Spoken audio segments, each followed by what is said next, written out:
Smart cricket Bangla চ্যানেলে স্বাগতম। রোহিত শর্মা টি-20 ফরম্যাটে গুড বাই করলো। আইপিএল কি খেলবেন? উত্তরে রোহিত বলল, হ্যাঁ আমি 100% আইপিএল খেলব।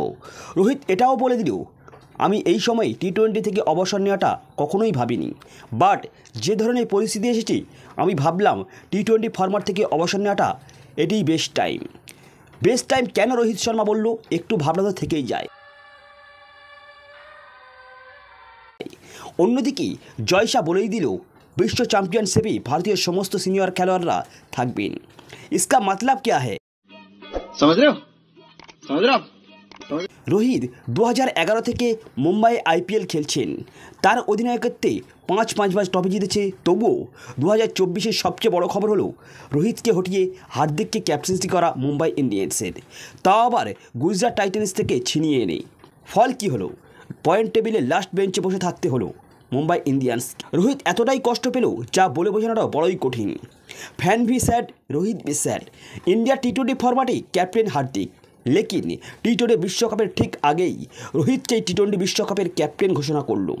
ফ্যান ভি খুশ, প্লেয়ার ভি খুশ। রোহিত ক্যাপ্টেন হয়, ফল কি হলো সেটা তো আপনারা দেখতেই পাচ্ছেন। ছাপ্পড় ফাড় দিয়া আইপিএল 2024-এ মিনি অক্সটার ছিল, তাই রোহিত হার্দিকের ক্যাপ্টেন্সিতে খেলতে হয়েছে। 2025-এ রোহিত চাইবে না কখনো মুম্বাই ইন্ডিয়ান্সের হয়ে খেলতে। তো রোহিত কেকেআরের হয়ে খেলতে পছন্দ করতেন, বাট কেকেআরের শ্রেয়াস আছে। 2024-এ খেতাবও এসছে কেকেআরের। So RCB, Lucknow super giant ইয়া পাঞ্জাব কিংসে যেতে পারেন রোহিত শর্মা। টি-20 ফরম্যাটে অবসর নিলেন কেন? যদি এমআইয়ের মতো জাতীয় দল থেকে রোহিতকে সরিয়ে পুনরায় আবার কাউকে ক্যাপ্টেন্সি দিয়ে দেয়, তাহলে আবার সেম কষ্ট ফিল করতে হবে রোহিত শর্মাকে। এখন দারুণ ছন্দে রয়েছে রোহিত শর্মা, বয়সও বাড়ছে, সমস্ত ফরম্যাটে চালিয়ে যাওয়াটা বড়ই কঠিন।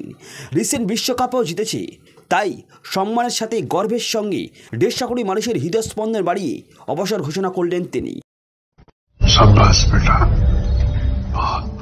যাতে দেশবাসীর হৃদয়ে গাঁথা হয়ে থাকে সারাটি জীবন।